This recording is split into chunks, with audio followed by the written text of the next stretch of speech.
All right, I'm going to call to order the March 11th meeting of the Village of Wesley Chapel Council.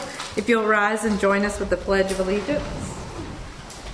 I pledge allegiance to the flag of the United States of America and to the republic for which it stands, one nation, under God, indivisible, with liberty and justice for all. If you will, please remain standing and pray with me.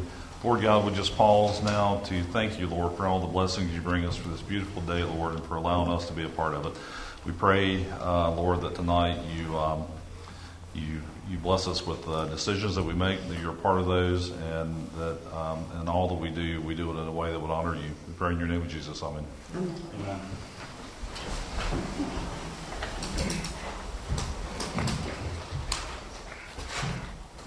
Okay, that leads us to public comments.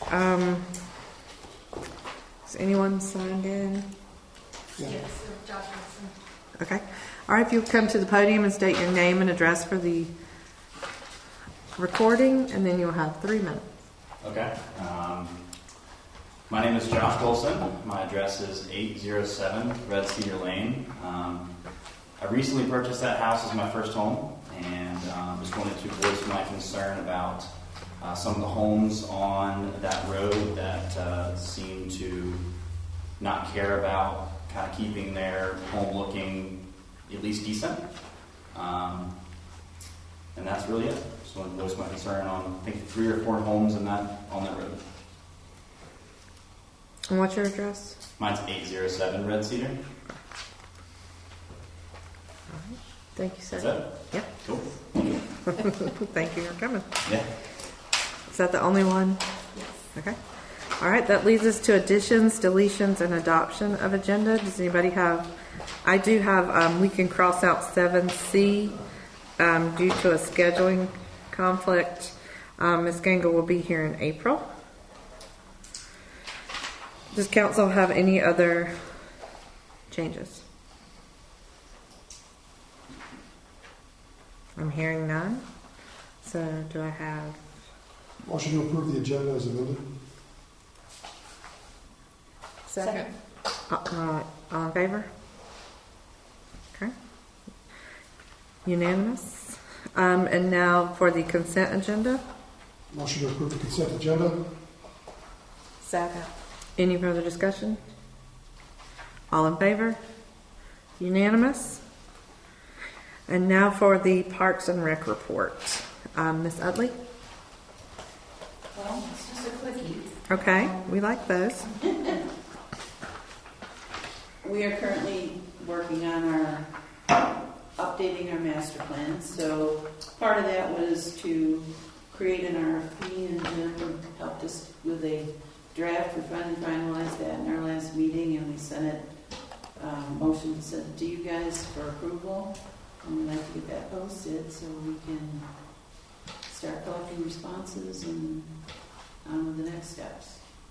You say responses, you refer to the survey as part of the master plan, correct? Or responses to the RFP. To the RFP. Or responses Yeah. to the RFP. So we can select an agency or a consultant or whatever you want to call it. And Does anybody have questions for Pat?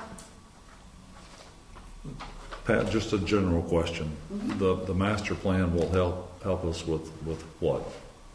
Well, it's going to update our wish list and things like that as far as because I think we haven't done one for 8 or 9 years, or our original plan has been out of date, so we have a lot more citizens, we've got a lot more things that we'd like to do, and so that'll basically give us a picture of through a questionnaire and things like that, through what citizens would like, so that we go ahead for the next phase. And we really can't get the next part of the grant if we don't have an updated master plan. So that's probably the most important thing, is the foundation for our next grant activity. Yeah, the master plan is one of the biggest boxes you have to check when you apply for a Parks and Recreation Trust Fund grant. And the last time we received our grant money from Parks and Recreation Trust Fund, they gave us a check for $500,000. They told us we should immediately apply for another grant because our score was so high. And it's been 10 years and we haven't applied for a single one. Okay. Any further questions for Pat? I do find it interesting in light of the recent election that happened that Marvin's residents voted down both of their bonds, and one of them being for their parks and rec improvement. I mean, that's probably pretty telling about budgets in the public right now. I would agree. I was proud of Marvin's response that I read in the paper that, you know, at least that they finally had a direction to go. And the direction was not that way. So, Well, just so you know, also, the Parks and Rec directors get together quarterly and they share with each other who's going after grants when, so that they're not both competing for the same grant at the same time. And if you're ready and you've got all of your boxes checked so that you can apply for a grant, you're more than likely to get it, versus somebody else who might be muddying up the waters and they don't have all of their stuff ready for the grant application, but they go ahead and put it in a grant anyway. That just causes a lot of chaos. It's a lot easier for them to decide when there's just one or two applications in front of them. all right. Any more questions for Pat? Has everybody reviewed it? Do we have a motion to post it, or do you need time? The only question that I have is within the RFP, it says proposals should be submitted by the end of this month. Is that given enough time, you think, Pat? Should we extend that by another 30 days? Well, we could easily, we probably should, I would think. It's already been on the website. It was put out there. But I don't think it was actively being pursued by us to send it out to specific people. No, it did generate a lot of interest though. So we should, I guess we could. What do you think would be reasonable? Like a 30-day window, a 60-day window? I think more than 2 weeks for sure, yeah. Yeah. So, yeah. Well, we could do April 15th as well. I think that'd be good. I mean, I think it'd be enough. it seemed like it was asking for a lot Mm-hmm. to come back with, and so, you know, my initial reaction was the same as yours, David, of like, that's really fast for somebody to come back with a full-blown proposal for everything that was listed as wanting to. I would go with April 30th because there's I don't know of any deadlines that are be impacted by it. April 30th makes a lot of sense. Yeah, that works. So do we have a motion to go forward with posting the RFP with the extension of the date to April 30th? So motion. Is there a second? Second. Any further discussion or question? Does that mean our staff will actively be contacting people from our end? Sure. Amy or Kathy or... Sure. I don't want somebody to have to stumble upon it to see that we have an RFP. I would like to actively be letting people know. Well, we had a couple people already inquire, Oh, yeah? make an inquiry about it. I think there were 3 that I'm aware of. But yeah, we will make sure that gets sent out. So we have a motion and a second. Any further discussion? All in favor? Unanimous? All right, Pat, next. Did you have Gordon had prepared something? Yeah, Gordon wants to talk. As long as he has your Is that blessing as the As long as it's chair. part of Parks and Rec. Yes, sir. Again, I am new to this, so part of the Parks and Rec thing, I need to understand how this works so that I can serve the council. So I took it upon myself to do some digging with I talked to Dana Savinsky, down the Parks, Director of Parks and Recreation at Waxwell. I talked to Tyler Honeycutt, Recreation Activities Coordinator, Village of Marvin. And before I get started, this is just my education process, but there's some things that I found in there that I thought it may be redundant to some of you. You may already know this, but I thought it was important that we share it. First of all, my disclaimer. This information is not designed to discourage the building of such a facility as the restroom that has been talked about, but to help educate us so that we can properly plan and financially support such a structure should the decision be made to build it in the future. See if I can get this right. Both Marvin and Waxhaw emphasize the need to establish a master plan as a first priority, and that's what we're moving forward at this time.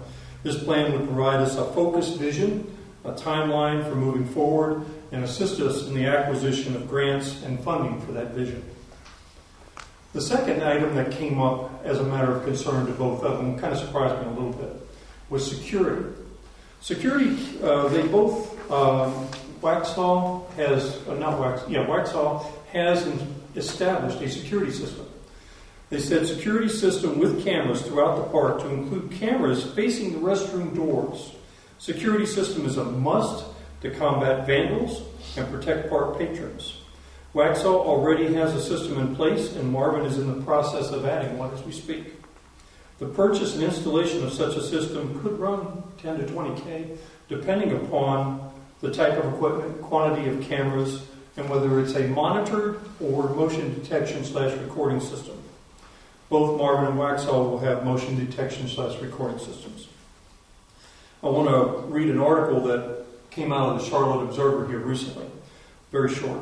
As the population of Charlotte area surges, the fear of coronavirus still looms, the popularity of local parks has surged. But without proper controls in place, many parks have experienced widespread damage, litter, graffiti, broken or discarded alcohol containers, and in some cases drug paraphernalia, and to include needles and broken crack pipes. Support personnel. Waxhaw maintains two types of employees to maintain a park-to-park restrooms. A full-time employee that not only maintains the landscaping duties, but also maintains the park equipment and restrooms as well. Pay scale for a full-time employee is between $40,000 and $55,000 a year.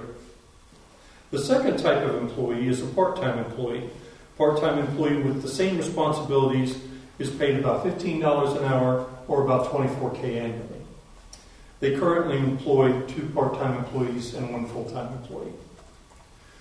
Marvin manages their park and maintenance and upkeep through their public works department currently. They have 2 paid staff positions in excess of $40K, a director and a supervisor. They have 5 part-time employees starting at $18 an hour or $28K annually. Restroom upkeep. With the average daily attendance of 100 to 150 people, Waxhaw restrooms are checked 3 times a day and cleaned as needed. High populated events could require more attention. Tyler from Marvin believes their inspection process is 2 to 3 times a day as well.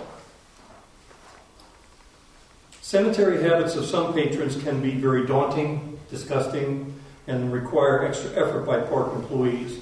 Restroom cleaning equipment, cleaning solutions, and supplies can run $200 to $400 per month per set of male and female restrooms. That's approximately $2,400 to $4,800 annually, depending upon the size of the facility and patron usage. Waxhaw restrooms have time locks on them, so that they cannot be accessed after hours. Marv is in the process of getting locks for their restrooms as we speak. Structured cost estimate. A conservative estimate for a restroom, storage facility, and covered area would be, I've heard several numbers thrown around, so I'm going to throw out the number that I've heard discussed a few times, $500,000 to $650,000 for this facility to be built, or this building or structure. Estimated cost of electric, water, and sewer, approximately $250,000. Estimated increase in annual cost to support the restroom facility. Increase of a part-time employee to a full-time to cover the required additional duties, or hire a part-time employee to cover the additional duties and help in the park where needed. Restroom cleaning equipment, we already discussed $2,400 to $4,800 a year. So what we are looking at is approximately $40,000 to $60,000 annually increased in the budget to be able to support such an endeavor, in my opinion. So again, this information is not designed to discourage the building, but make sure that we have a master plan in place to educate us so that we can properly plan and financially support such a structure should the council approve such an endeavor. Thank you. Thank you, Jordan. Very detailed, thank you. Yes, thank you. Okay, so that brings us to the wrong agenda. To the I'm sorry, before we move on, there was one issue that should probably be mentioned under Parks and Rec. Was there a security problem at the park recently that needs to be discussed to what council's attention? John and I reached out to Brandon. Somebody's car was broken into and their purse was stolen. Okay. Well, I wanted to make sure specifically that we take that to the step of, since we installed security cameras, that make sure, one, they're working, and two, they come to at least an idea of what happened so that our residents know that the parking lot is secure and we do have cameras and they shouldn't feel they have to be worried about the car broken into. So I want to make sure that gets followed up on. Did you hear back from Brandon? He said he had to get the police report. Okay? All right. Because I was not aware until today of that event. Yeah, John said somebody was very upset, and I reached out to Brandon, and he said it was a car break-in, and they took the purse. When? Was it recent? Last week, when John was working the polls, I think. So election day. No? All right, so that brings us to code enforcement. So as you saw on your agenda, we found somebody to, an outside agent to help us with sign sweeps. He did one sign sweep and I think got 56 signs, and will be going out. Apparently did not go out this past weekend because of all the election signs, but will be going out this weekend. I did point him specifically to Potter and Potter Wesley Chapel. So if you have any other areas of concern, please let me know. We will try to hit those really hard. And is he being directed to, since the election is now over, to go ahead and collect the signs from the election as well? no, because I think they have a certain time period to take them down. So you shouldn't take them About a until, week. I think it's like 30 days. No. Yeah, I think it's an extended period. I don't know what it is, but I know they have time to take them down. Okay. I'm just glad that someone's going to be doing it on a regular basis. Is it going to be monthly? Is it going to be weekly? He's going to be doing it weekly until it drops down to a certain number, and then he'll take a week off and start back. Are we going to keep the signs and allow people that have, let's say someone puts out 10 signs, are they going to be able to collect those, or are they being collected and thrown right in the trash? They're being thrown in the trash, is my understanding. Okay. We're proving that they were collected and then disposing. Okay. We tried the nice letters, and that didn't work. So. Yeah, it really does make the village look trashy. He directed to pull up more, I don't want to say more permanent, but bigger signs, such as Centralia has signs, several signs in front of their business. And at the school, there's been banners out there before. I think there's one out there now for a gun show or something of that nature. Yeah.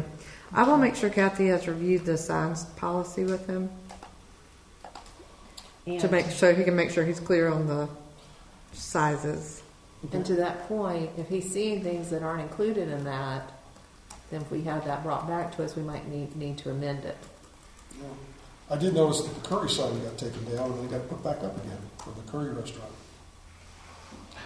which I thought was unusual. The sign was taken down, the post stayed, and then I drove by another few days later and the sign was back. So, and I know that sign is, doesn't meet our code. Yeah, it does not. Is he being made aware, not a Yes. mayor of, of, The sign was not approved. no, I'm not talking about Oh, sorry. that. Being made aware of signs that have been permitted? The He's signs- only taking signs out of the right of way right now. Okay. So, Okay. Yeah. Like I say too, I called Thursday the gun show people to get them to take it down by today at noon. And the firewood people in the corner of Powder and Powder, the signs are still up. Mm-hmm. So, Yeah, the firewood signs really need to go. Well, they're sitting on the side of a truck. So how do you move that sign? Well, we did have them move their car one time further back from the intersection so it didn't block the right of way. Oh, no, they park it on the parcel. I got It's clear there for advertisement. under the property and asked them to move their vehicle. Apparently they moved back. we put another vehicle out Put there. another one out. There's two. Yeah. Because it's not like it's at a place of business. Well, I guess the issue there was they were blocking people. We got an email or phone call about people not being able to see very well Mhm. that intersection, so we asked them to Oh yeah, he's back. kindly move. But he's still there. Truck away. So we will try this for a few weeks. We have not signed a contract. We thought we'd try it for a month or two and see if we see a good improvement. If not, we can try a new idea. Did you know if he's at all going to be working or looking on weekends? Because He's going to be doing it on the weekends. Okay, because most of the guys, what they'll do is they'll go, oh, I know those guys only work Monday through Friday, so they'll go out 5 o'clock on Friday, put out a bunch of signs for the weekend, and then collect them Sunday night before the sun goes down. And Yeah, he's working. The last ones he got were on a Saturday. Okay. And he knows to pull up all those builder signs and the wooden stakes. So hopefully next month we'll have even more signs picked up. well, the fact that he did one street and got over 50 signs tells you what kind of big of a problem we have of people thinking they can just do whatever they want. And I will check how long the election signs can stay up. I thought there was a law about the realtor signs. These aren't realtor signs. Okay. Yeah, These the are only loophole new inside subdivision ordinance. this way. Oh, okay. Yeah, I not gotcha. realtor ones. Yeah, the only loophole are real estate signs, and of course the politicians put in this loophole for themselves. They can put up politician signs. And then, so we'll keep you posted on the sign sweeps. And then we're going to the nuisance property. Amy took some pictures because we kind of came to a standstill with staffing changes. And we had talked about going in and cleaning up a property ourselves, and we had trouble finding someone that would be willing to do it. So Amy went out and took some pictures of properties we are receiving complaints about, and we really need direction from council. Don't we have a lien on? We have a lien on one of them. One person's supposed to be paying us back, and that's my understanding they've never paid anything. So what we're asking council to do is, I don't know if you want to think about it, or we need to figure out what we're doing moving forward. Kathy did find somebody who would be willing to go out and clean up properties, but we also, George was out of town today, but we also asked George, do we need to restart the notification process of you're still in violation? Yeah, we would. If there's nothing current Yeah. on the books, we would have to start over. Well, no, we filed what's the word? We filed Injunction. an injunction against the property. Yeah, well, that's one. Yeah. How many properties do we have here in this stack? A bunch. 8 or 9? Yeah. Well, and the problem appears to be that it's a cancer. I mean, Right. you know, a year ago we had an issue with 1, maybe 2 homes on Cottonwood Circle. Now we've got 5. Right. You know, and the same thing for Red Cedar. And what is not in here, but we have gotten complaints about, is Centrella. Still. So that's also one. So now that we're more settled, and code enforcement has been a problem as long as I've been involved. Even we had the outside agency do it, that never got handled. We've tried to do it ourselves. So we just need some direction to go forward and try to give it some good solid attention, because the problem's just gotten worse. Well, the solid attention is the biggest thing, because in the past, it seems like these people know that we seem to be no disparaged against our current planning and zoning administration, but it seems like every couple of years we switch planners and they all want to do exactly the same thing. start the whole process from the beginning so that they have documentation that these people have been notified, they've been given their 30-day, 90-day, 60-day notice. And then, I think that's more George. Anytime there's a lapse, George tries to make sure we stay within the law. And I don't think it's all just been because of the planner vacancy or transition. I think council's also, waffled about going onto somebody's property Yes. and doing things. So I do think there's been times to where this body has been indecisive at the point that it's caused a pause or a stop. So Because even our It's not deputy just that. wasn't loving the thought of going onto people's property. well, I don't think, if I was the company that was going to be doing the cleaning up, and I assume what that means is we hire a company, they go clean up the property, and we send the homeowner the bill. Or Is that try the to- direction Try we're to looking for? recollect Yeah. Yeah, there's a process when you go through and do that. My personal recommendation would be to not belabor the sending of letters part of things. Don't issue any fines or penalties for anything because you're never going to get the money that way.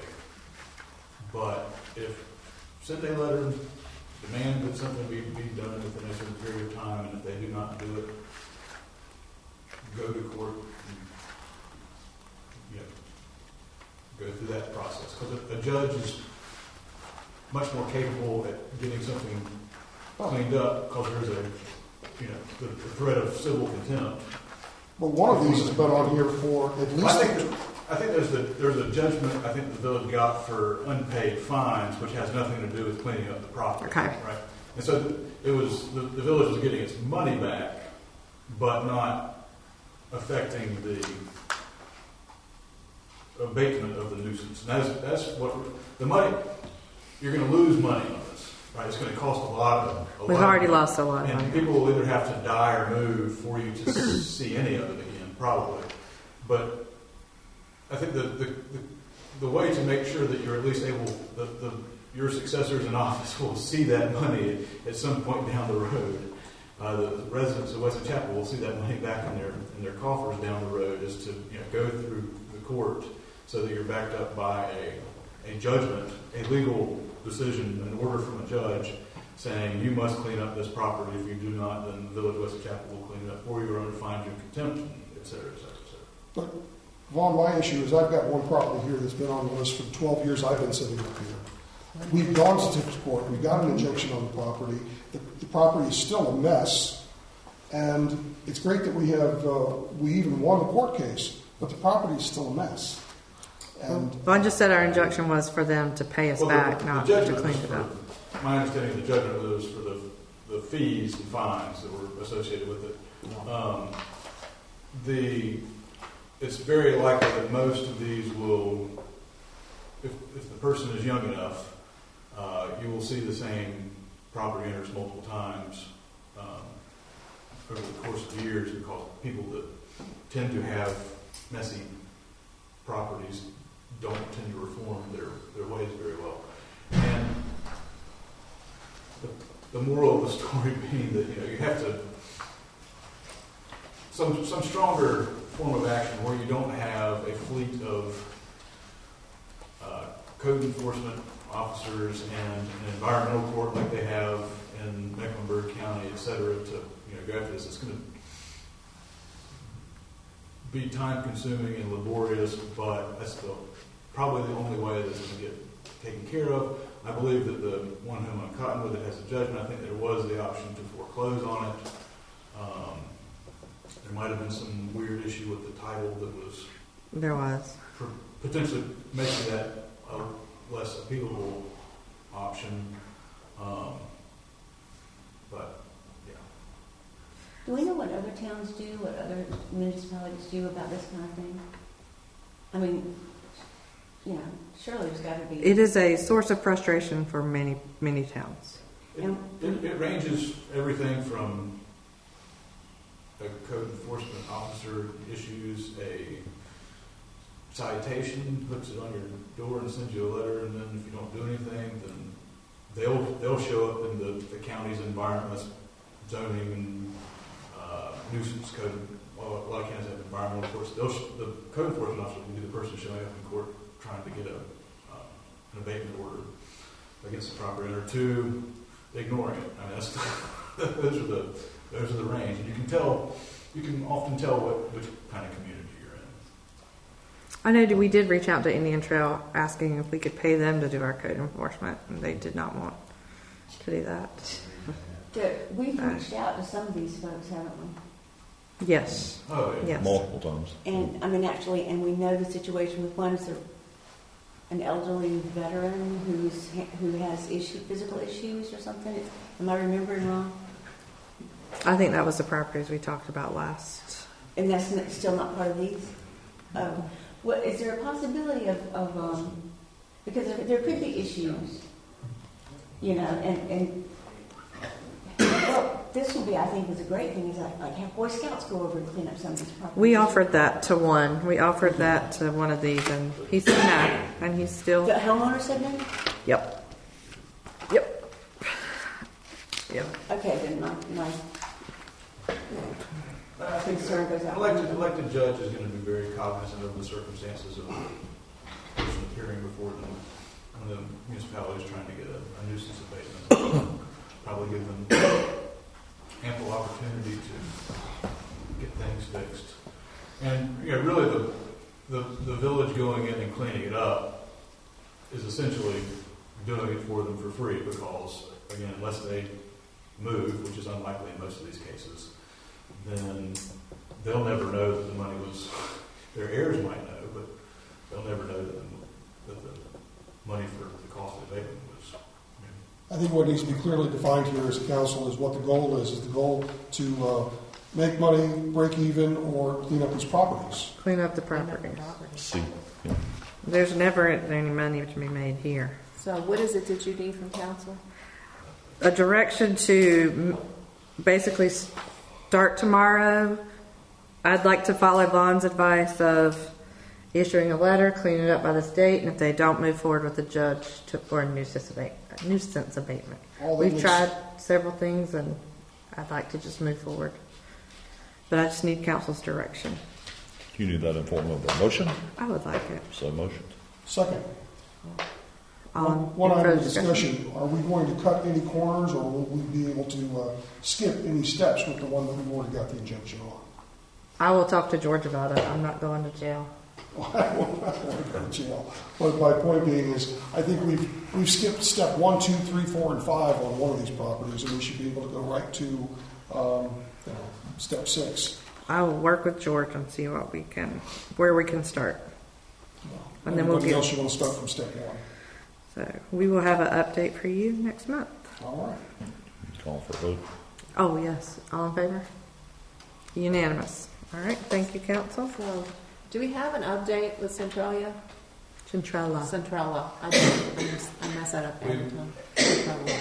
Emily went out to gather some additional information the other day that makes it even probably worse than they were operating It was very loud. There was some sort of equipment that was going on when I drove by. But unfortunately, I had 2 cars behind me, and I couldn't switch over to video at that moment. So I got a lot of pictures. But the pictures that I've seen now in Emily's report of it moves it back into a whole another. Because I'm particularly concerned as you go by during the day and you can see a lot of heavy equipment there, but also the screening trees they put up along the street that will make it more and more difficult to see that there's an actual business going on there illegally. Well, plus the signs out front that advertise for the business. All right. Multiple. Or free firewood. So, Vaughn, you are handling that one. Okay. And one more, I had someone ask me about the area behind Southern Whimsy and Underwood, where it comes to a point and it's like that area's been filled in and a bunch of stuff going on, and I was asked what was going on there. It's a little bit of a landfill. A creek or something, and if all of that was legal. There was last year somebody, I think called Cheryl, and so I emailed the property owner of Southern Whimsy and said, hey, was like somebody's been dumping stuff, you know. I think it's the property behind Southern Lindsay. Well, that's what he said. He Yeah. said, oh, it's, Yeah, I didn't say it was. but then there was like also some work going on, like Union Power maybe working there, and I couldn't tell what they were doing, if they were digging stuff, I don't know. I haven't seen it recently. I hadn't heard anything about it since I inquired about it. And it's hard to see. I mean, once the trees start coming out, it gets more. But as you kind of make that curve and kind of look over, it really looks different. Union Power was going down because it went behind us last week, 2 weeks ago, tree trimming, and did some extensive work. But they were cutting down, and you should pretty much be able to look down the power line and see if it was them or not. But I think anything that's going to change the direction of the creek or the flow of the creek. Who was working back there? That homeowner. The homeowner. They can cut down all the trees they want to. They can't purposefully change a creek. It was a significant amount of earth being moved. Yeah. To cover up trash. It was like a landfill. Yeah. They were, And I haven't seen trash. I've seen a lot of more vegetative debris that I would have thought was being used as fill. We did reach out to Union Power about the debris around the light poles because we thought that was dangerous. 'Cause I don't know what it looks like now. Yeah, my recommendation with that would be to include that property owner In this list.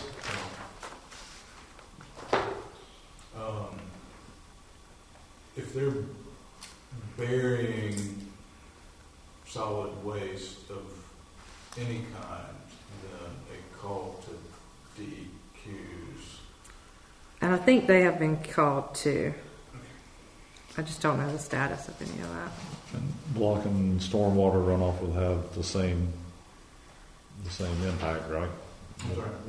Any blockage of stormwater runoff, blocking of the creek or anything else?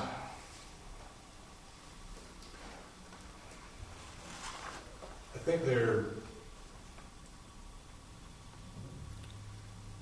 that's a tricky area in terms of impounding water, because you can impound water on your property. Dumping trash into a creek or filling it in is a different story. Okay. We will add that to our list. Any other properties council has received complaints about? Oh, I did have one small one. The guys that are working on this new structure next to the medical office building, they put a big green dumpster right out in front of their work site. Okay. And it's causing a bit of a blind spot. And I think if we just say, hey guys, can you move the dumpster? So that there's, that's just a little phone call, I think. Probably get it moved. I can probably get it moved. Yeah, it's not a big deal, but I think there's somebody almost had an accident in the parking lot because of the blind spot from the dumpster's creating. Yeah, I will send an email right now. Okay. All right. So please forward me and Kathy Kathy and Amy, your complaints so we can get started on this process. All right, that leads us to the finance officer report. Kathy is sick, unable to attend. She did include the reports, so we could, if you have any questions, maybe we could email her and she could address them this coming month. We need to set our workshop date and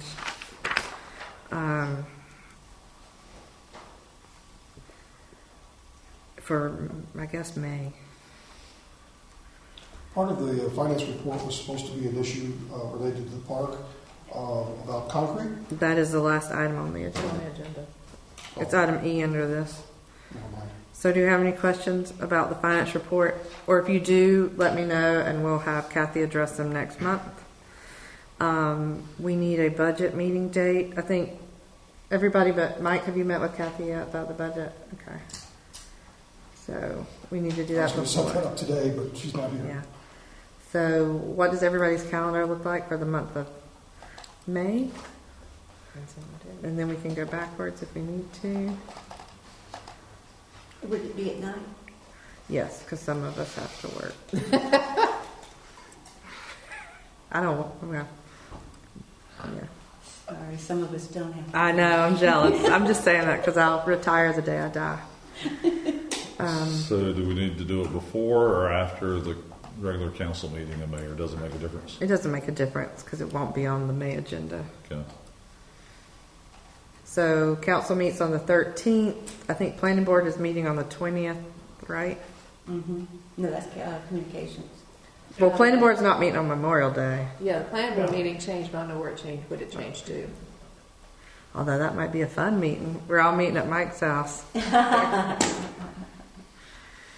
Do we know when the planning board meeting is in May? I don't have the calendar in front of me. 27. That's Memorial Day. 27.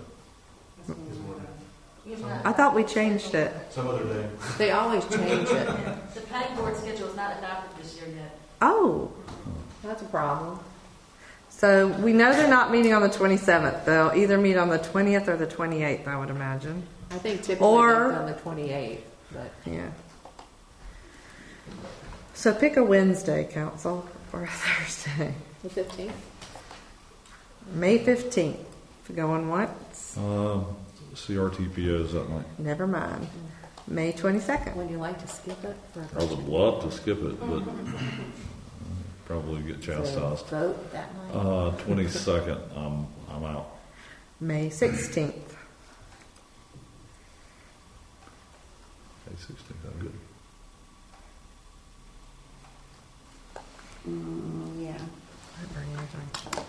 May 16th at Can we do earlier? 6.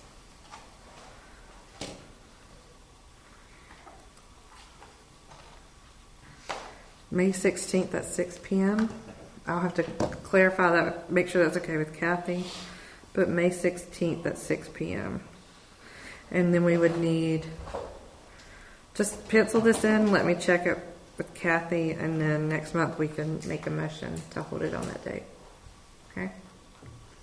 Or do you want to go ahead and motion and we just I'd change say we it? just go ahead Okay. and motion and, All right. Is that your motion, Ms. Bailey?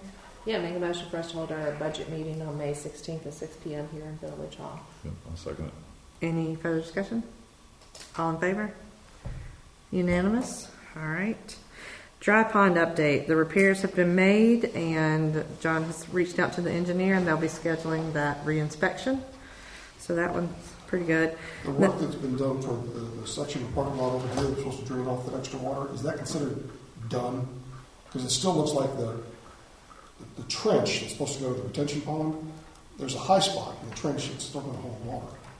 The work for the retention pond has been done. I don't know that they did anything about the parking lot. They were supposed to address the swale going down to the detention pond from the parking lot. I was here Friday when it was still grading, so I haven't looked at it today.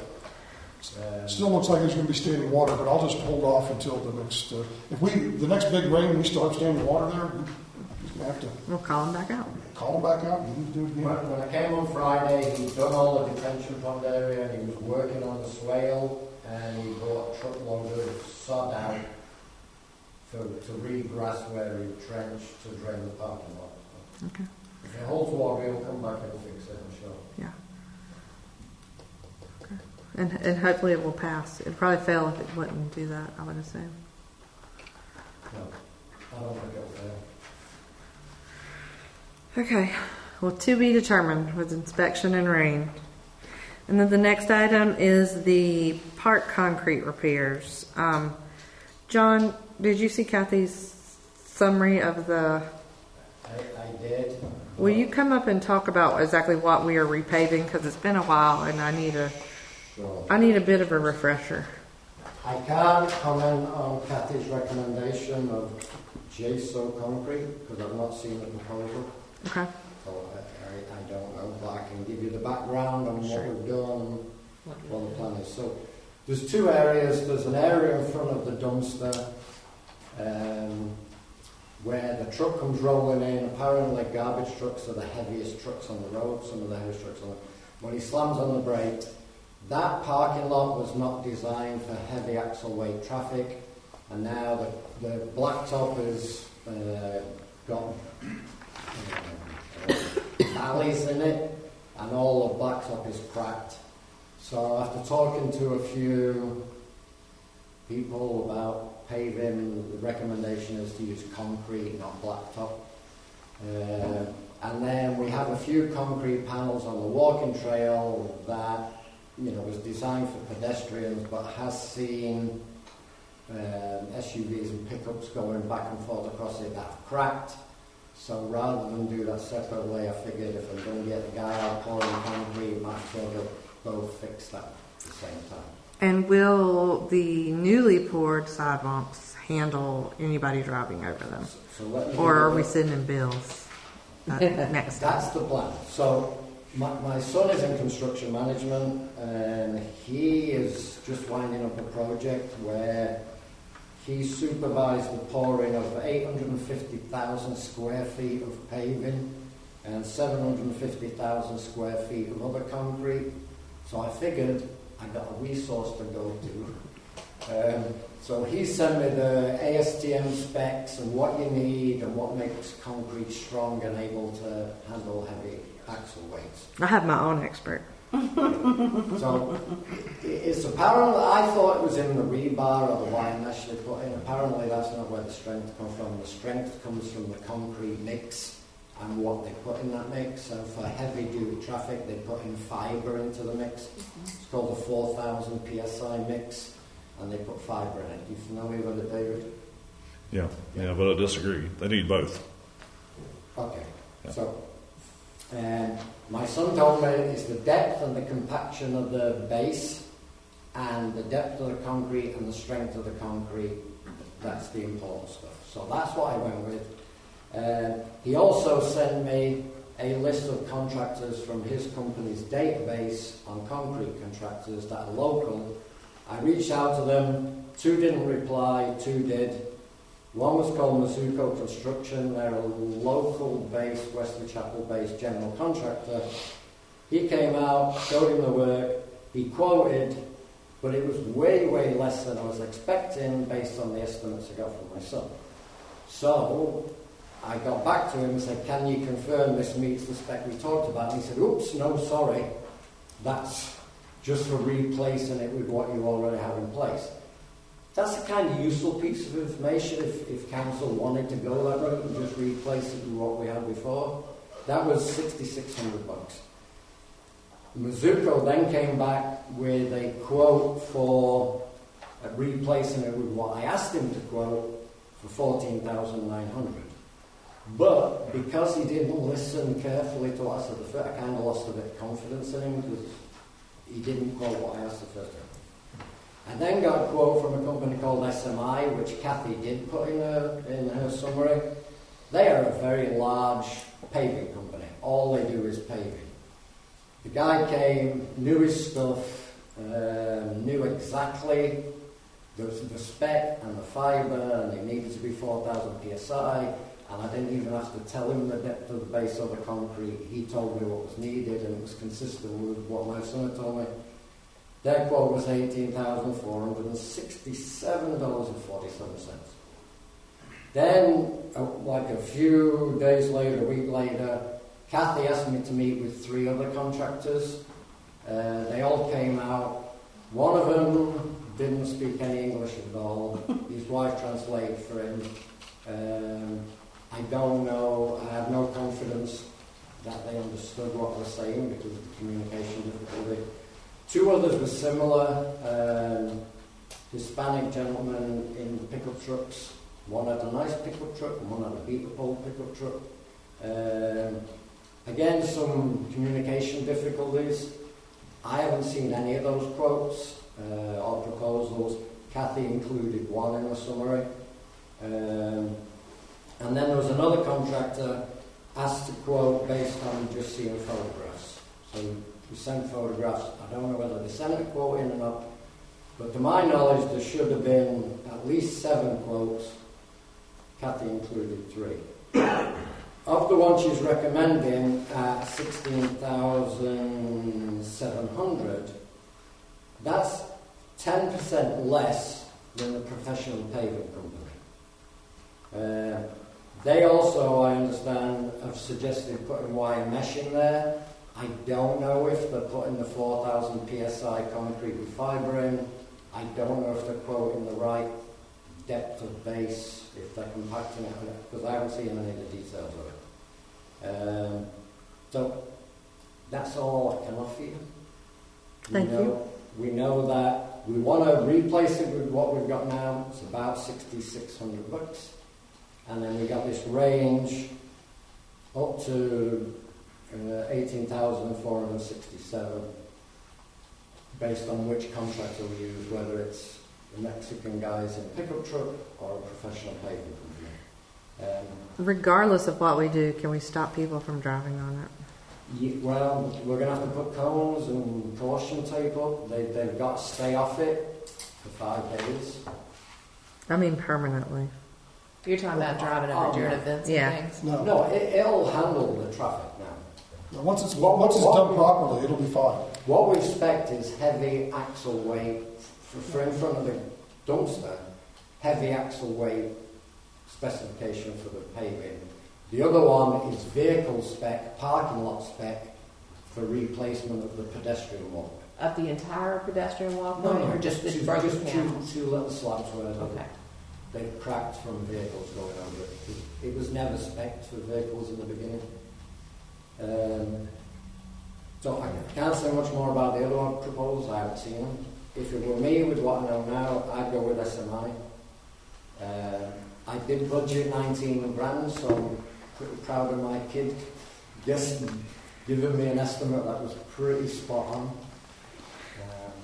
So, All right. up to you. Let me talk to my expert. My expert. No, that's my tree expert, okay. my fish And my fish expert. Okay. John, of the quotes that you got, how thick was the base, the stone base, and how thick was the slab? Okay, and the traffic, the heavy axle base, total depth of removal 12 inches, 6-inch base, compacted, 6-inch concrete, 4,000 psi with fibre in. Okay. On the pedestrian one, 6-inch base, 4-inch concrete, but using the same spec concrete, the 4,000 psi with So we never have to replace it again. Hopefully. it's built to the spec that for the duty it's going to see. And are you talking about bringing out the concrete apron from where it is now? Oh, yeah. We're going to cut the blacktop out and put a large rectangle of concrete so the entire garbage truck will sit on the bed of concrete. So how big of an area? About? 900 square feet, I Okay. believe. Okay. It's a rectangle, you know the existing dumpster slab? Mhm. It's a rectangle that goes 1 metre or a yard either side of it and goes all the way out at an angle. So when that truck backs in, he's going to be on concrete as soon as he starts applying the brakes to slow down.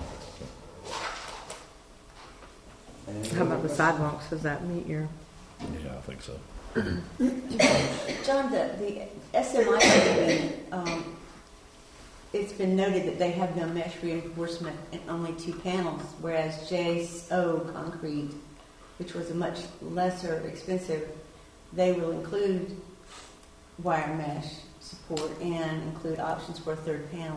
That's correct, and like I said, I can't comment about their quote because I've not seen it. I don't know what kind of concrete they're using with that mesh. I don't know how So much. you didn't meet base- with these people? I met with them to explain the job, but I was not copied on the quotation. Okay. Yeah. So, if they did use the same, we really can't make it. Can I read it? Yeah, sure. So in the JASO quote, it said the concrete pad, 900 square feet, remove damaged asphalt 12 inches depth, place 6-inch ABC stone, place 6-inch slab, 4,000 PSI, broom finish. Right. And then the sidewalk, 120 square feet, remove 3 damaged concrete panels, 10-inch depth, place 6-inch ABC stone, place 4-inch thick, 4,000 psi broom finish. Right. Then it says wire mesh to cover 1,020 square feet, optional to the client. And it's $630 Mm-hmm. for a total of $340. Right, so they did listen to what I told them we wanted. So you didn't hear anything missing? No. The difference being due to the $5,000? pickup truck versus big pay. I have no idea what the company's like. And it's about 10% difference, the difference between the 16,700 and the 18. I look to my expert. I think you should be included in all of the paperwork that came out, the estimates, so that you. Well, I agree, but I wasn't, so I'm blind. I mean, I just want to make sure we're doing apples to apples. And as long as the company has the proper insurance, referrals, recommendations, yada, yada, yada, and it's the same specs, then I think it does come down to cost. Yeah, but the referrals, yada, yada, yada, I don't know anything about. Yeah. Well, I'm just saying basic criteria. Is there a time crunch on this? Yeah, I was going to say, I don't think there's a time crunch on this, would it? No.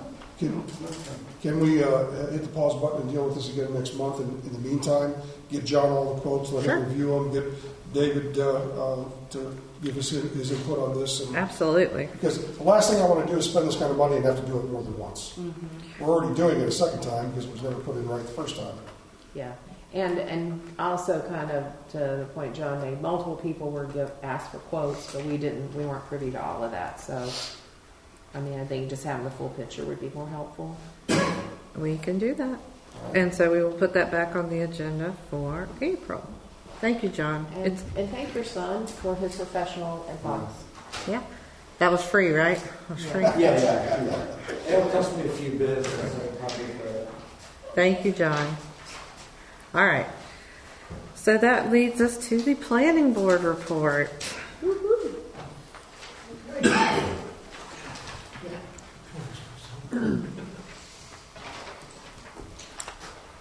Hello, Michael Henry. So, planning board had a very long discussion on stormwater. Miss Bonnie Fisher was there and gave a very detailed report. Coming to our village ordinance on stormwater, we're on par with other communities in this area. Because Bonnie did it, we're up to grade when it comes to other municipalities, right? So there was a lot of discussion on the 24-hour storm, 6-hour storm, 1-year storm, 5-year storm, 10-year storm, 25-year storm, 50-year storm, and the 100-year flood, which I'm not going to be here for. So, we do a good job as a village at this time with our planning of our subdivisions and our minor subdivisions. The issue is for the mitigation as when we move forward to where there's an issue with stormwater, right, runoff, that the property owner would come into compliance or try to repair the issue with the stormwater, right, damage to the thing. So the board, we adopted what the county has in place, the 5-year, correct? That's for the flood damage. Yes, 5-year. So when it comes to the issue with stormwater, they would have to correct it with flood vents. That's something Yeah. else. Different conversation, but Yeah. related. Yes, The but stormwater causes some of the flooding, and so yeah. But among the things we discussed were a range of updates to the flood damage prevention ordinance. One of the differences that Emily identified between the village of Weston Chapel and Union County was that we require our substantial damage and substantial improvement standard is 50% damage or improvement over the course of one 12-month period. Union County's standard is if that amount is incurred over a 5-year period, where we could run into some weird issues if somebody potentially unbeknownst to us is in the in the county and annexes into the village right now, they can basically restart the clock on a repeat flood damaged property that we may not know about, because not all the houses that have flood damage will be within a defined flood hazard area. So that we discussed that with the planning board, and they recommended that the 5-year period be used by the village of Western Chapel to make it White County. So, then the other thing we have to look at, wasn't really brought up in the conversation, is if stormwater mitigation, right? And Ms. Fisher was here and brought up the point that a city like Charlotte, like Woodbury County, has a tax. And that is one of the few ways that you can use money to fix issues with stormwater that's in our control. Obviously, it is quite expensive, but that is an undertaking. If we're looking into the future, which is a couple of years, we might have to look into that for some of the areas. For the people that don't know, prior to this, it was brought up that there was the storm that happened about 2 or 3 months ago.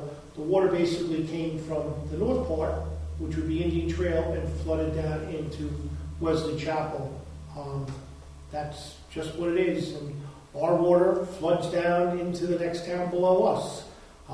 So it has to be a really comprehensive plan between the county and the other municipalities here of directing the water. It is what it is, but there might be a tax down the road. I'm not recommending it, but there might be.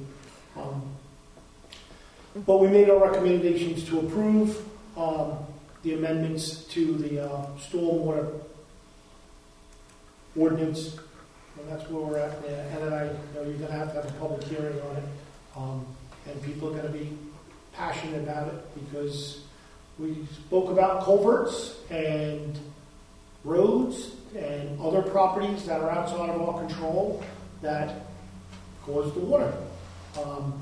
I think when Ms. Fisher spoke about it, we have to realize now that the numbers that we've used in the past, the 24-hour storm, the 6-hour storm seems to be a more realistic number of how much water is now dumped. Shouldn't say that. Falls out of the sky onto our, what was it called again? Unimproved? Impervious pavement, which is considerable amount of water, and then results into energy, and this is force, which then causes the issue with the mitigation and basically the dam breaking. So that's where we're at.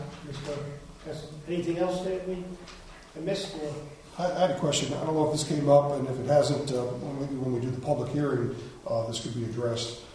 Did Bonnie address anything as far as the fact that a stormwater map, floodplain map, evolves, it changes, moves? Oh, I think her presentation certainly made that a point that rainfall patterns have changed and are continually changing. Development around the village changes the height of flood conditions, and that will continue to evolve as long as people are changing the earth around in these watersheds. Which is why we're so concerned about the work being done on the property behind Southern Whimsy. If it's going to affect how the water flows through that area, it's important.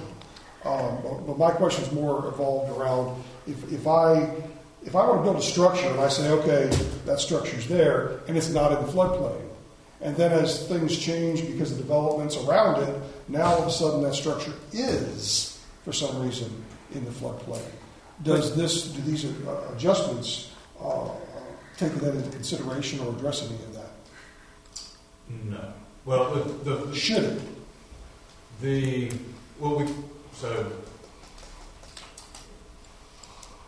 The flood damage prevention ordinance is based on a model mandated by the state, and for the village to qualify for participation in the National Flood Insurance Program, we have to make the state happy because they then have to make FEMA happy. And if there were some exclusion for someone who, through no fault of their own, was the victim of rising waters, right? Things get higher. We may not qualify for participation in the National Flood Insurance Program, which would make things very expensive for people that needed it. There's fortunately not a whole lot of people that have to have flood insurance in Wesley Chapel, very fortunately.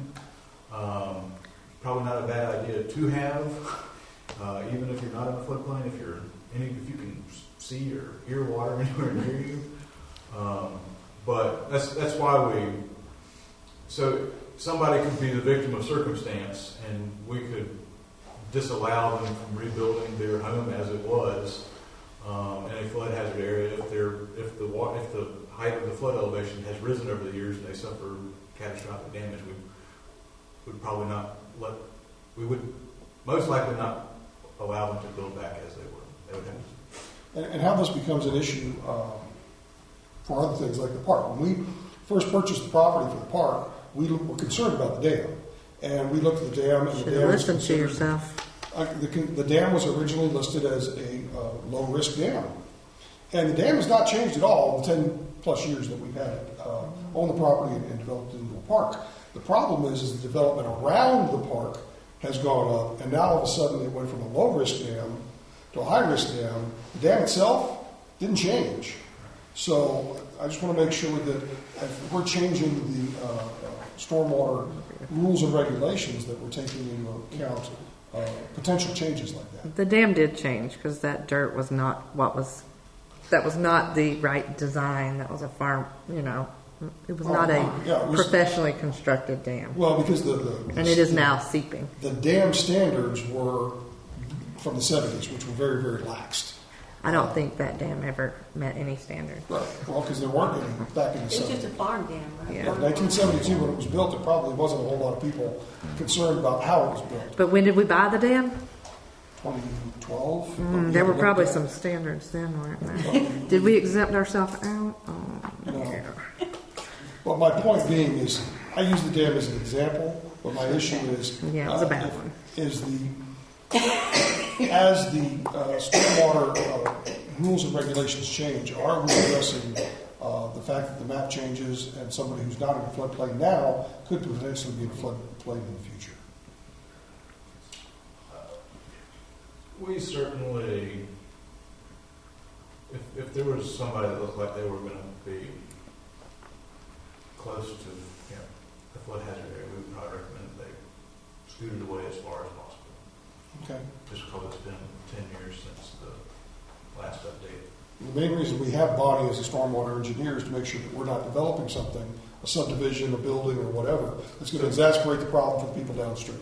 In a major subdivision, you can't have any flood hazard area on private property.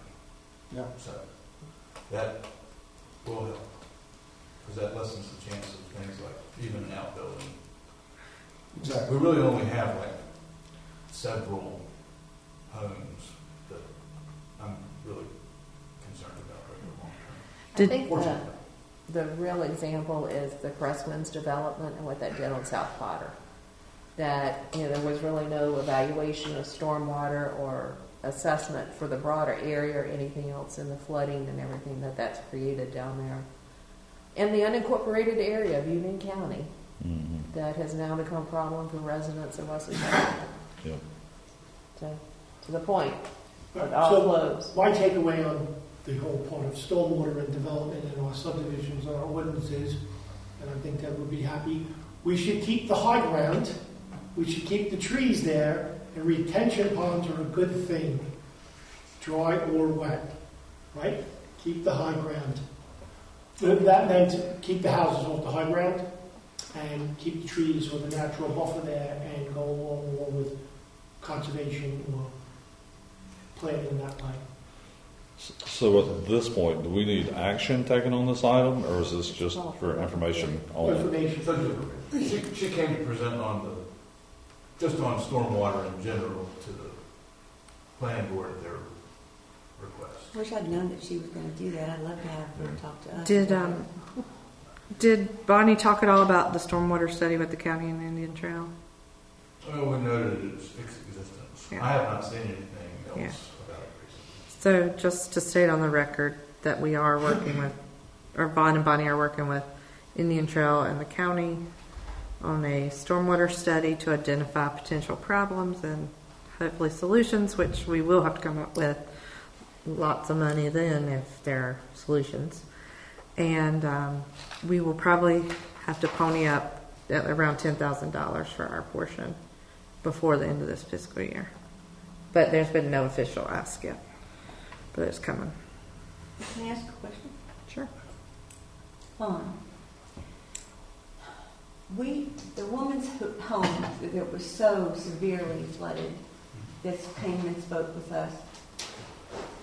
Their home was not built on a floodplain, but correct me if I'm wrong, the new neighborhood or the whatever development in her area, no. Well, what caused her house to suddenly flood if it wasn't in a flood zone? It's in a flood. It was not when it was built. It wasn't. Because that's the point I was trying to Well, make. It wasn't when it was built, though. But it is now. And it was the day before it was flooded. And so But her assertion is the flooding is from the community adjacent. I have no idea. Ellington Downs. That's what she a said. legal matter that probably lawyers and engineers could work out between them as to what. I think the cause of the flooding was that more rain falling within a 3-hour period than had fallen in that small of an area in known recorded weather history in Union County. It's just, there was probably nothing that was going to, her house was probably bound to flood during that storm. But my question is this, okay, if it can be proven that a developer comes in and doesn't do his due diligence and causes flooding that wasn't before, why can't that developer be held responsible for the damage he causes? Because he hired a stormwater engineer To say it wasn't going to happen. to say it wasn't going It to has happen. to be, it would have to be done with malice. Otherwise, you got to take every bit of water. Well, I'm Yeah, sure. that's why we paid Bobby to be our stormwater engineer, to prevent those kind of things from happening. But if you've got a bad an engineer who doesn't do a good job, obviously something happened because this woman's house flooded. I mean, talk about catastrophic damage. We don't know. I don't know where that water.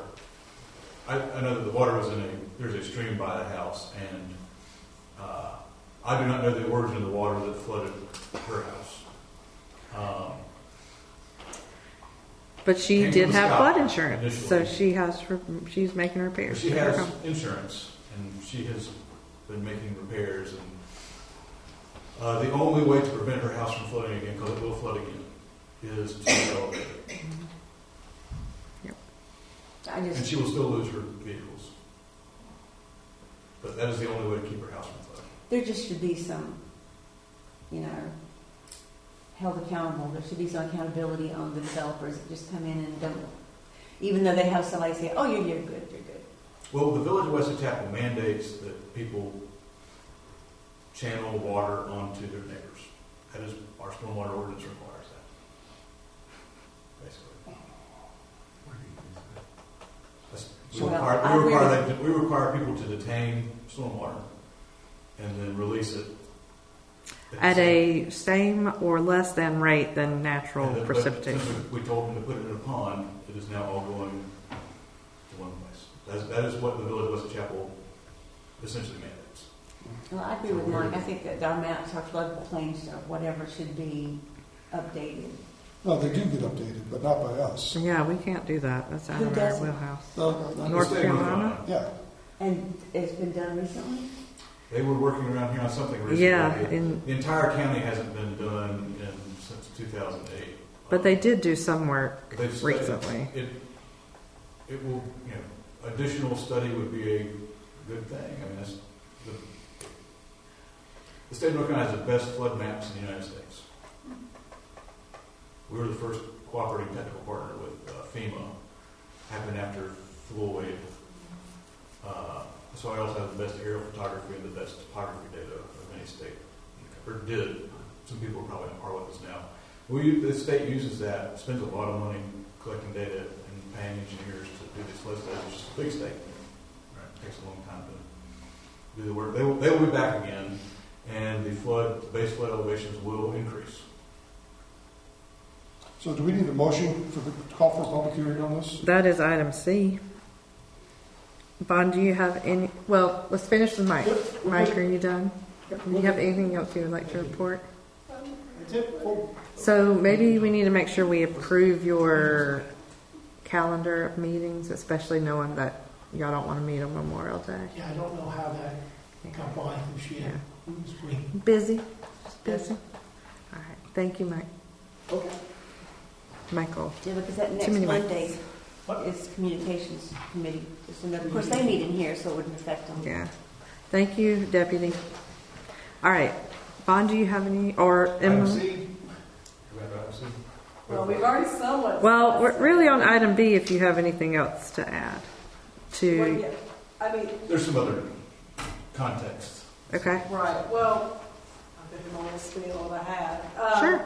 So at the request of the North Carolina Department of Public Safety, Division of Emergency Management, we proposed a revision to our flood damage prevention ordinance.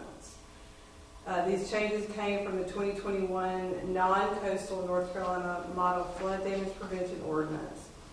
And they basically include specific language that is required by statutory authorization, definition, additions, and deletions, and then also some form numbers of like the actual forms that we use, like floodplain ordinance, floodplain permits, and that they had to have some form update numbers on that. What we were talking about the 5-year period is that the model ordinance does allow for a few options where we can have regulations that are more restrictive than what the model ordinance allows.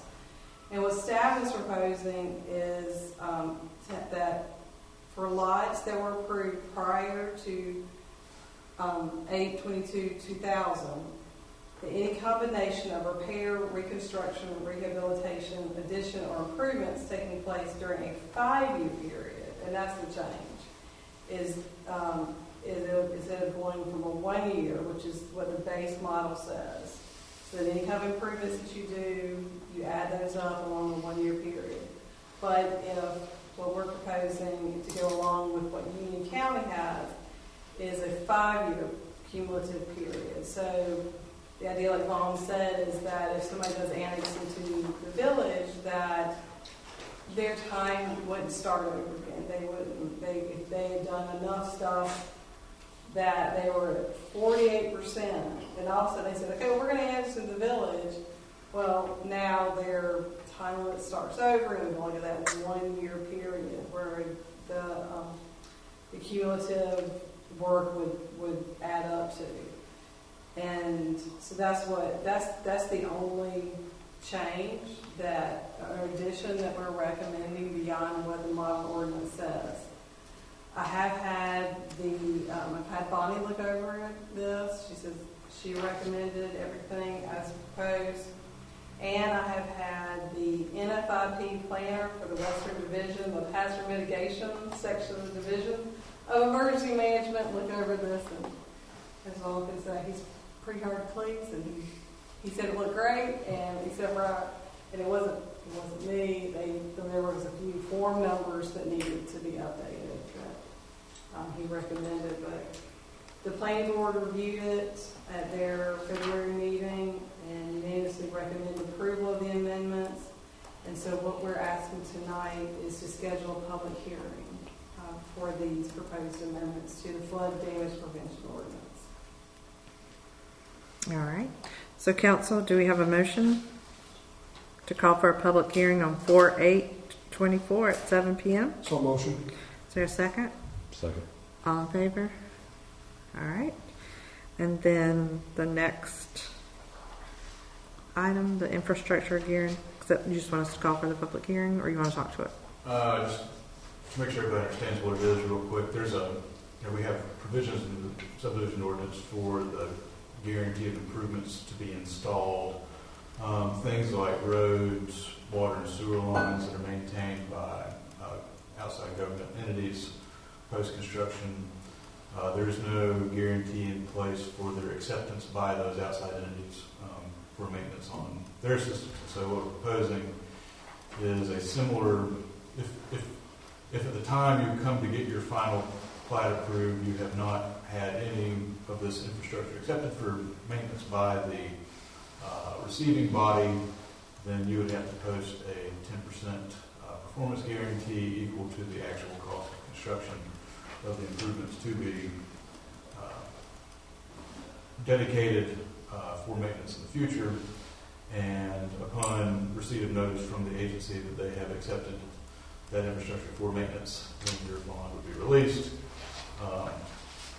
The bonds cannot be used to maintain it, but if somebody disappeared in between the time that the subdivision was completed and the roads were taken into maintenance, and a defect in materials, workmanship, etc., were identified after that perhaps longer period of time, the village could then use that money to correct the defect and assist in getting the infrastructure maintained. Did you say 10% or 110%? 10% of the actual cost of construction. Where did that number come from? We know that the infrastructure is there, which is the hard part. So we have a 125% guarantee requirement for the installation of infrastructure. 10% is basically a contingency fee sized estimate based on we know what they paid for it at that time. So then we know that, and it's been looked at, right? So people have already looked at it. It's just they haven't necessarily accepted it for maintenance. So the NCDOT person has been out there and said, "Yep, looks like a road to me, and it's smooth and everything's fine." But let's say it takes for roads. There's a certain number of houses that have to be built per mile of road before NCDOT will accept it. So let's say that there's a problem economically, and people aren't building houses for a while, and the road sits around, and they can't even petition to get it accepted. Then some defect that would have just gone undiscovered for some number of years. It's not a maintenance issue. It's not like it's time to repave the entire road, but a big crack opens up somewhere, or a design flaw is identified that wouldn't have been identified during a cursory inspection. Then the owner, in order to get their 10% funds back, would have to fix that and get it accepted. Or, like I said, if they disappeared, then the village could take that fund and make the improvement itself. And 10% is pretty much an industry standard for retainage. Well, he answered my question for the initial bid. It's 125. Right. Okay. That's where I was. That's why I didn't hear that in the original presentation. Thank you for doing this after all the comments. We'll see what George thinks Other about things. We like it. Okay. All right, so do I have a motion to call for a public hearing on April the 8th, 2024 at 7 p.m.? So motion. Second. All in favor? All right, next one. This is the one we talked about. Zoning and subdivision modification pertaining to street tree species.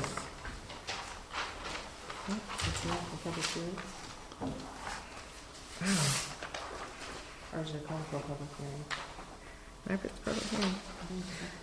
I don't have the number on. I have two agendas. So 24-01.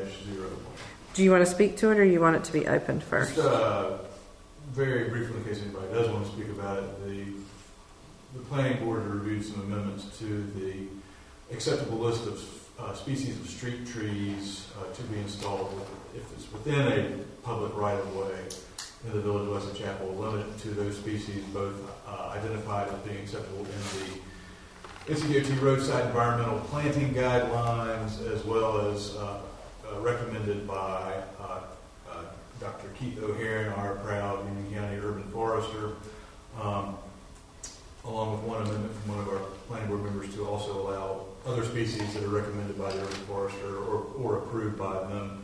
Of course, this is in response to issues we've had with streets not being accepted for maintenance because of street trees that were mandated to be installed and complied with our ordinances, but were not in compliance with NCDOT roadside environmental standards.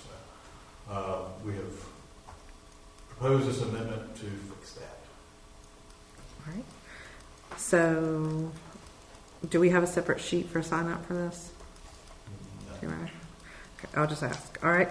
So I will open public hearing for the zoning and subdivision modification number TA-2024-01, and ask if anybody is here to speak about the street trees. Mr. Hill, if you'll come up to the podium and state your name and address for the record. Thank you. Jim Hill. I live at 2314 the Wesley Lane Road, which is within the courtyards of Wesley Chapel subdivision, and I'm also the president of the Homeowners Association for the courtyards of Wesley Chapel. So we were a victim of this policy. A year ago, a little more than a year ago, we were told that we had to remove 87 lacebark elm trees, some of which were as much as 5 years old and 30 feet tall, and replace them with acceptable trees that are now 8 feet tall. It didn't cost us any money. It cost us a lot of disruption because the trees had to be ripped out, and in the ripping out process, they ripped out a few sprinkler system lines and a few gas lines and a few water, so caused a lot of disruption, which is done. The problem, and this is a problem with your proposed ordinance, is your proposed ordinance lists acceptable species of trees and says a mix. Doesn't define what mix means. So a mix could be one tree and 99 of another. What transpired for us is we were given a list of acceptable species from, I assume it was from Keith, told to pick some trees. So we said, cherry trees looks nice, let's do those. So our developer submitted a plan to the village to plant 87 cherry trees. That plan was approved. Nobody told us that it was not a good idea to plant 87 of the same kind of tree. Not the forester, not the developer, not the planner. So that's what we did. Well, guess what? Guess what happens to cherry trees? Japanese beetles love cherry trees. Those cherry trees were infested, and since there was one after the other, that's all we had. There was 87 of them. It was like, a Japanese beetle convention for the entire summer. So what we are stuck with now is trees that have to be treated every year. Every year, you can't kill all the Japanese beetles in the universe. You just kill them when they show up. So we'll spend several $1,000s every year treating these trees because, again, nobody ever told us that it was not a good idea to plant 87 of the same kind of trees. And we're not tree experts. We were just given a list of trees, and we said, those are pretty, let's do those. Nobody ever said it's a bad idea. And I've heard him say that it's a bad idea, but he never told us. And the forester never told us. So we're stuck with it. So what I would suggest in your ordinance is that you define mix to be something acceptable, meaning like a third of this, a third of this, a third of this, a third of something like that. And also consider whether the cherry trees are actually a good idea, given that they seem to be at the very top of the Japanese beetle food chain. Those weren't the trees that were pulled up. Mm-hmm. Those weren't the trees that were pulled up. The trees that are pulled up are elm trees. Oh, so elm trees, okay. They're very nice elm trees, but they weren't acceptable to NCDOT. Okay. Well, just to go on the record, we're not tree experts either, which is why. Well, but you have tree experts, and you have people that know about trees that could have said something. Which is why we hire tree experts to give us a list of what is. So I need to know from Keith saying that he talked to, Gary, and that they had recommended not. Russ had proposed, I think, alternating 3 different tree species, but a more uniform appearance was desired by the HOA. And nobody ever said that was a bad idea. Vaughn just clearly said that Keith told the HOA it wasn't a good idea. I prefer alternating for health reasons. There's an email right there. But I think they would still prefer. Either Keith is lying in his email or. I don't know. I was part of that discussion process, and nobody ever said that it was a bad idea to do what we did. But there's an email to the HOA right there. Well, I was on the HOA and I never got it. That sounds like an internal problem. Could be. So you're not going to fix our problem Right. tonight, but you can fix other people's problems. So I would suggest that in your ordinance, you define mixed a little better than it is right now. Thank you for that. That is a very nice suggestion. Yeah, it's a very good suggestion. All right. So does anybody else want to speak about street trees? Can we continue the public hearing until next month so I can talk to Keith about verbiage to make it clear about a mix? I think that you probably, Or can I close it and... I think we can probably come up with an acceptable solution, such as no more than 40% of any one species. So in Keith's email, what was his advice to the HOA? He was just relating that he preferred alternating for tree health reasons, and that's what Russ's planning plan had been. He said Russ's initial planning plan was plant sequenced by the 3 species alternating crepe myrtle, cherry, and holly, unless Keith feels strongly otherwise. And then that was on November 17th, and then on November the 21st, which was Monday, Keith emailed back, said he had just talked to the HOA president and stated his preference for alternating the tree species for health reasons, but that the community wanted more uniform appearance. Okay.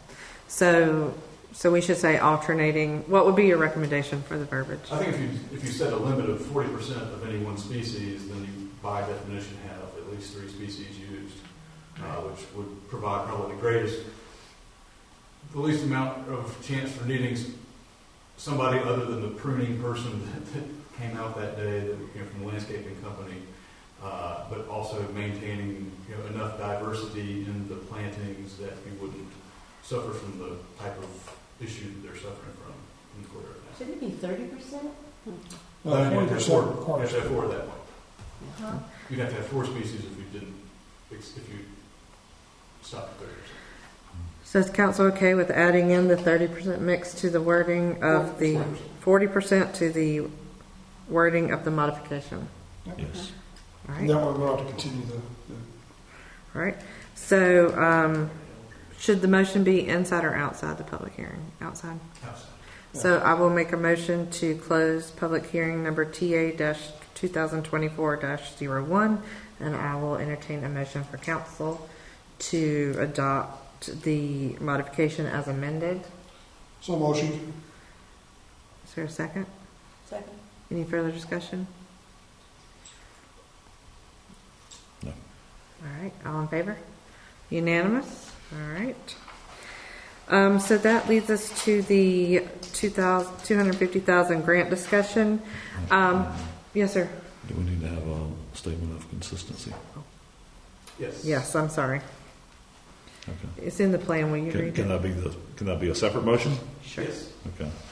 A motion we accept a statement of consistency that states this is consistent with our comprehensive plan, specifically guiding principle number 1, strategy B, which states review and revise zoning and subdivision regulations to ensure that the nature of future residential development meets the village's goal for quality, design, and infrastructure. Is there a second? Second. All in favor? Do we have to do the reasonableness? 1, 2. I don't think so.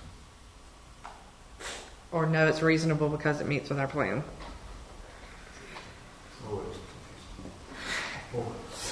We don't have to, we can always adopt it just in case.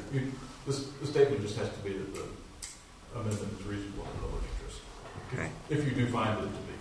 So do we have a statement that this modification is reasonable and in the public's best interest?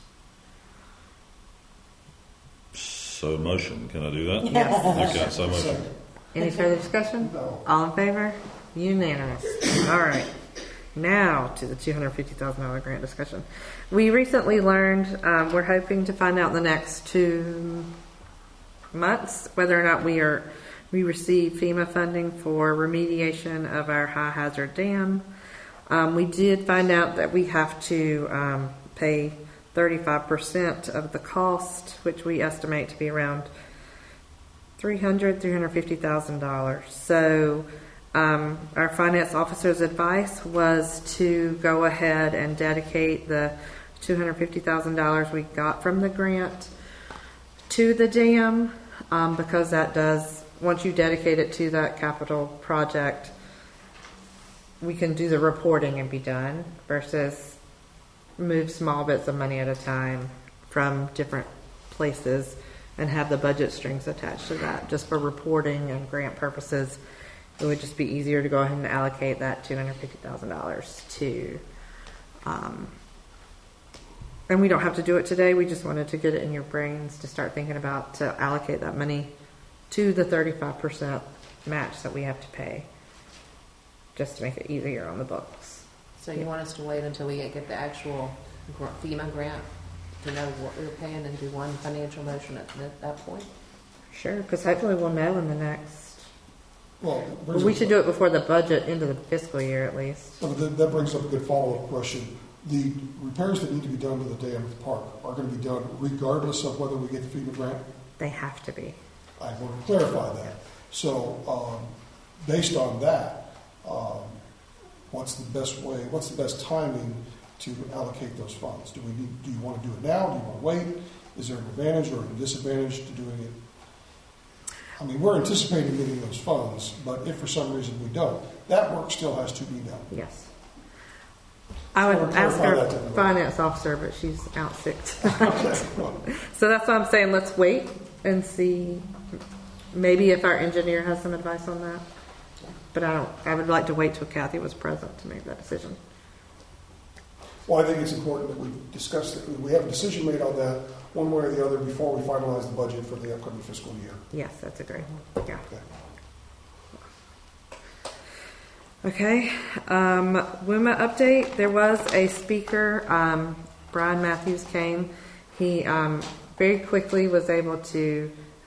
Jim spoke in public comments about the turn lane from Cuthbertson to Newtown. And Brian got the answer really quickly when we got the response back like last week.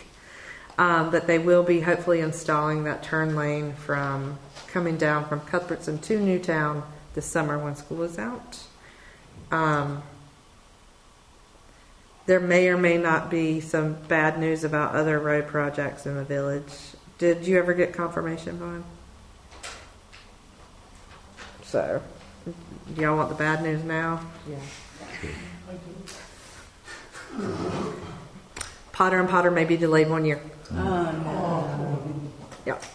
I asked Sean at CRTPO, that was an agenda, like SRM or something like that, requested new date July 2025. And so after the meeting concluded, I went over to talk to him, and I was like, hey, what's this? And he said, I didn't know about that. After they just told us they were breaking ground in July. It said that right away had restarted though. So what was their explanation for why? There wasn't one. There wasn't one. Sean didn't know about it. He said he'd look into it. Right. So as soon as we have an update, I'll share it. Well, the follow-up, the intersection at Cuthbertson Road and Newtown Road, with the left turn lane being done at school that's out in June, July, somewhere like that, what is the current schedule for the roundabout at that intersection? TBD. 3 years, Okay, so right? there's 3 years. no way we can take the all right. So it's better to get the turn lane now and do the roundabout later because we don't know when the roundabout's coming. We can't take our money back at this point. That roundabout has to be done. Well, I know, but I was hoping that we could use the money the developer's going to put for the left turn lane to offset the cost of the roundabout. Because basically we're going to be making road improvements, and then a few years from now we're going to be tearing those road improvements out. But hopefully that 3 years of a turning lane will help the people on that road tremendously. Hopefully some of the work that right-of-way acquisition and utility movement will help speed things on a little bit. I don't know how much because they haven't designed it. They haven't designed it yet, so they don't know exactly. So when they move things like water lines and sewer lines and power lines, they're doing it just for the left turn lane. They're not doing it for the roundabout. That's right. I don't mind doing work, I just hate doing work twice when we're paying for it. But as we've seen, we paid for this intersection in 2018, and it is now 2024, and they just told us it's going to be pushed back to 2025. So if Cuthbertson Road doesn't happen in 3 years, that turning lane will continue to help people. I mean, it's frustrating. No, it's frustrating. I understand, I just don't like it. I think that these projects will move faster because of where the money's coming from. I think there's some constraints on this year, because this is direct allocation funding from CRTPO. It's not NCDOT money from some other realm. This is regional money that we get to decide what to do with. But I think we have to actually spend it. It's one of the... Well, the frustration with me is we have to explain to the residents of Wesley Chapel why it's not happening fast enough. And it usually always comes down to money or DOT or we don't know. Is usually one of the top three answers. Utilities have been a significant issue lately. Let's put it that way. I'm just hoping and praying that was an error, and maybe that's not true. All right. Onward and upward. Brad Matthews did also speak about sewer updates, and I apologize. I was in training and did not get home to get my notes, and I don't have the meeting minutes yet. But, so I will report on that in April.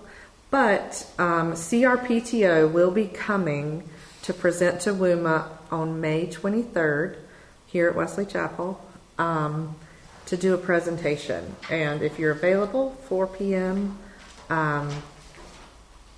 it's a good information session. We will push it out to residents in all WUMA municipalities, but it's a nice little introduction and review of CRPTO. And for those in the audience who don't know what CRTPO is, Charlotte Regional Transportation Planning Organization. Thank you. That makes decisions about a lot of our road money in our transportation planning organization. So mark your calendars. We'll continue to push out information, but May 23rd, it should be a Thursday at 4 p.m. here at the Village Hall. And I will bring my water and sewer notes to you in April. And that brings us to mayor and council comments. Who wants to go first? Okay. The two first place winners from last year's elementary school art contest have been framed, and they're in the mayor's office waiting for a decision as to where they're going to be hung.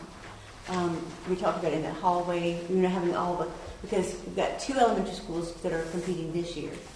And so we will have hopefully 4 first place winners next year. Do we want to keep these things on the public side or the private side of town hall? Well, there's not a lot of room in there for pictures. That's the only problem. You have the wall here. Yeah. You talking about in here or out there? No, across from the restrooms. Yeah.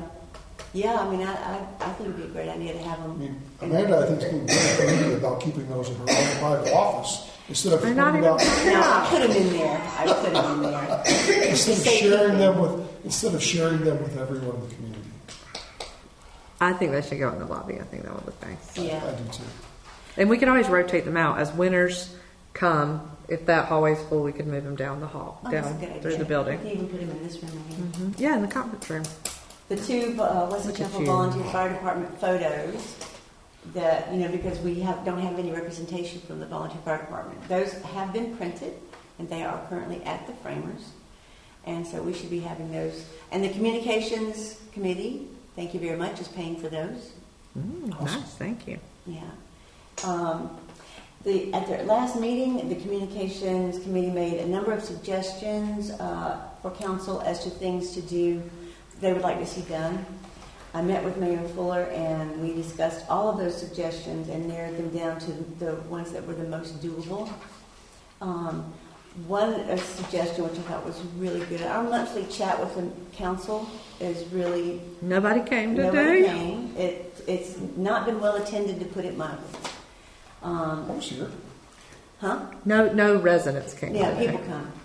This is, this isn't a surprise because people don't come here into town hall after these meetings unless there's something wrong. They're kind of busy. But But they suggested that instead of doing a monthly meeting, that council would do a quarterly meeting, which I thought was a good idea. And also, rather than having it just council, why don't we invite like our deputy Brandon Whipper to come and talk and give some safety pointers of how to safeguard their homes, how to how to whatever, how to do self-defense or whatever. But you could talk about the crime rate, if there is one, in Wesley Chapel. If it's quarterly, I think it's doable. They also, another suggestion was to have an information officer from DOT come and answer questions and explain some situations. So, the CRTPO might be a good one to advertise. So, anyway. And Francesca was going to come tonight and present this stuff, but she had to leave. She's in Brazil. She had to leave early. She was planning to leave tomorrow and was going to come tonight, but she had to leave. I want to go to Brazil. I just found out today. Okay. Is that all you got? Thank you, Deb. Next. I'll go. I want to thank everybody for coming out for the volunteer appreciation dinner. I think it was a good time had by all. The food was awesome. The turnout was good. And I just want to say thank you for everybody who was in attendance. John, I know you had a good excuse for not coming, so you get a pass. And thank you for your service at the polls. Yes. With that large turnout. Just remember, the Village of Wesley Chapel owes you food. Next. I can go. I had three things to say thank you about. First was the volunteer supper dinner. That was great. It was good to have everybody together and good communication, I think.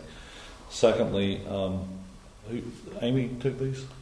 Amy, thank you for taking these. These pictures are, they say pictures are worth 1,000 words. Mm-hmm. These are worth so much more, and that we can see the neglect that has taken place, I think, with a lot of the homeowners and the impact that it has on other homeowners who take pride in Wesley Chapel. So thank you for this. And I'm also thankful that we're taking steps, hopefully, to get a swift and certain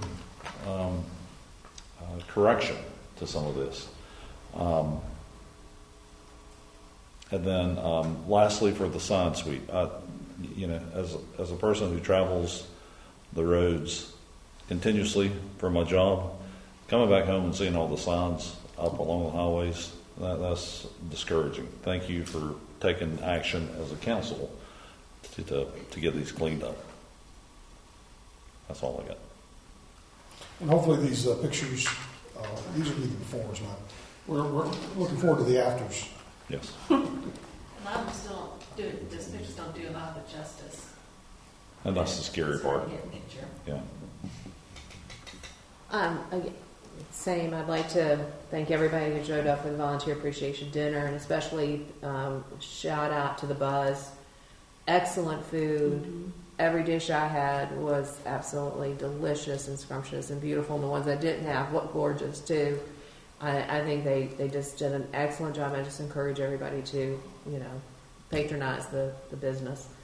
The only other comment I had was I feel like that over the last months, council has kind of gotten away from the original purpose of comments that were originally meant to be no more than 2 minutes apiece and not for any discussion or any actions, but just quick sharing.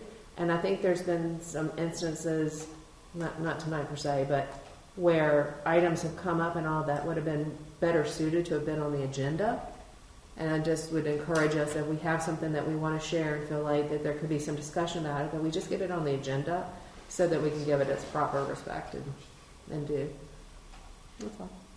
I think mine's probably falling into that category. A little bit tonight, but that wasn't my example. But well, we do have a rule that says you're not allowed to make motions in public council comments. Right.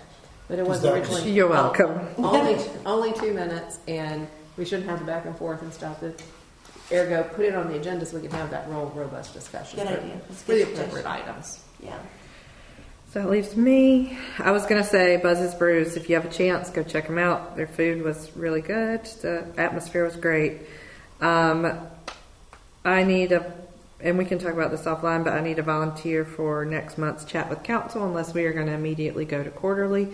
If the communication committee wants to talk about it and let us know, that's fine.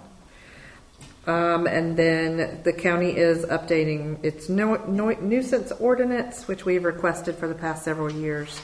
And hopefully it will have some sort of measurement so it can be enforceable and we can start to solve some problems around town. And that's all. So I will entertain a motion to adjourn. Motion to adjourn. Do I have a second? Second. All in favor? That's unanimous.